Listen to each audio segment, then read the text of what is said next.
এখানে ফার্স্টে একটা ভেক্টর দেওয়া আছে 2i minus J plus 2k। বললো যে এই ভেক্টরটা অক্ষত্রয়ের সাথে কত কোণে আছে।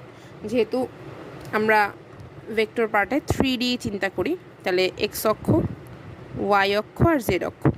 এখন জিজ্ঞেস করতেছে যে এই ভেক্টরটা যদি এই বিন্দুতে হয়, এই ভেক্টরটা, তাহলে এই কোণটা কত, অথবা এই কোণটা কত, অথবা এটার সাথে এইখানে জেডের অ্যাঙ্গেলটা কত। এটা বের করাটা খুবই ইজি।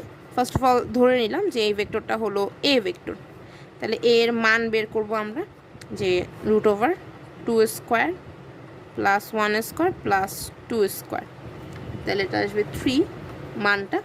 এখন যখন এক্স অক্ষের সাথে কোণ,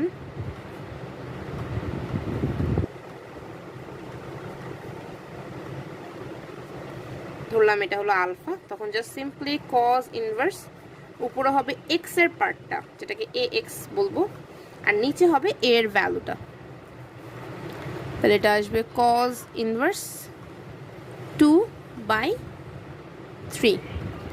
সেম হইতে আবার ওয়াই অক্ষের সাথে কোণকে যদি আমরা বিটা কনসিডার করি, তাহলে আসবে কজ ইনভার্স